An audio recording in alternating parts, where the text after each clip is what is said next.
The 2019 Georgia Bass TEC was a huge success.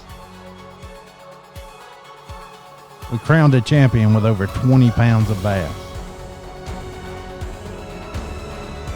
But it's time for a new beginning. We're bringing back the 5 original clubs: High Voltage Bass Anglers, Extreme Jon Boat Anglers, Small Water Angling Teams, Electric Bass Opens, and Dixie Jon Boat. We've also added 2 additional teams with the 5 Alive and Dahlonega Jon Boat Anglers.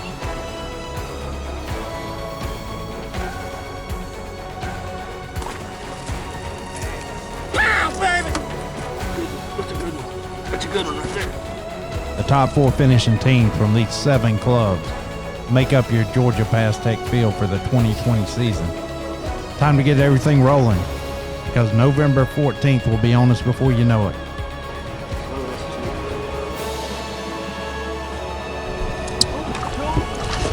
Holy shit!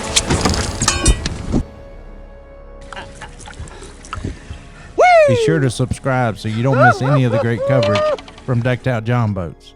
Now let's introduce you to some of the anglers. My name's Keith White. From Freehome, Georgia. I'm Nick White from Freehome, Georgia. Y'all fish with y'all fish with small water angling teams, and y'all finished in 4th place. Y'all did qualify last year. What does it mean to y'all to make it back, get another chance down at Hard Labor? Means a lot. Yeah, like to go down there and perform a little better this year. Second chance. We kind of had a big comeback. 3 tournaments left, we was in 9th place. In the last 3 tournaments, we had good showings in them. Our last tournament of the year, we wound up, we had to win and get big fish to qualify. Dang. And we done both. Can't beat that. That was up at Carter's Re-Rig. Yeah, you talking about under the gun? We was. Oh, we qualified by 1 point. So is that just y'all's time of year, or did y'all change things up to get qualified? What is it that made the difference where you closed that gap and qualified at the end of the year? We just had 3 good tournaments. Yeah. The last 3 was good tournaments. We had I think 2 seconds and a first. Might have been a third, a second, and a first, but That last tournament, we just pulled up on one spot, and we just happened to get on them right off the bat, and we stuck with it pretty much the whole tournament there. And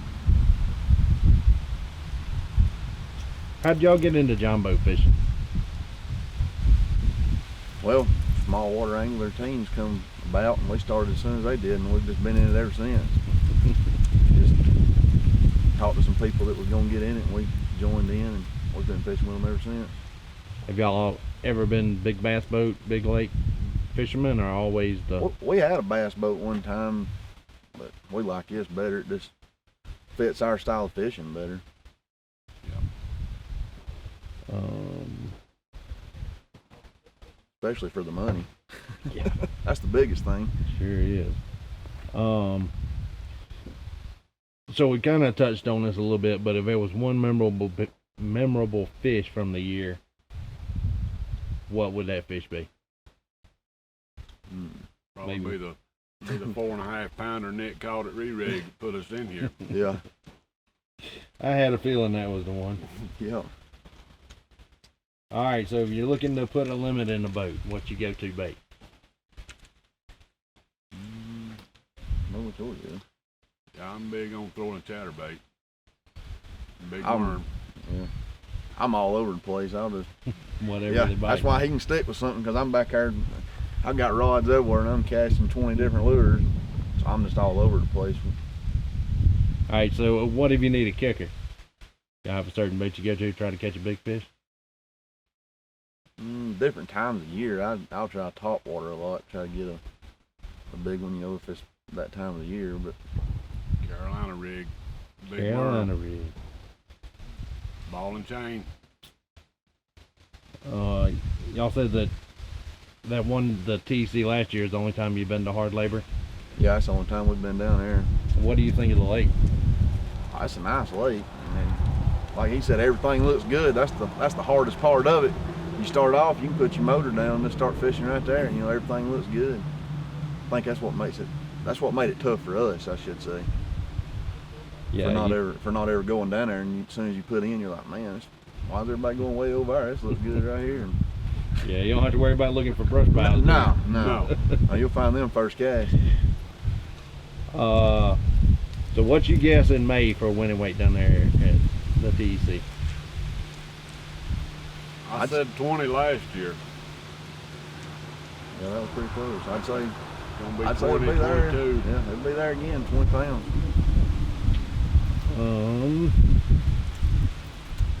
All right. So now we can go over your boat and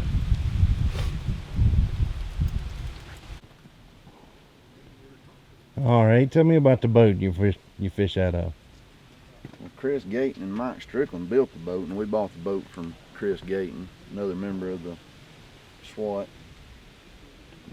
We just fish a 112 Minn Kota Ultrex on the front with a spot lock and all. That's nice.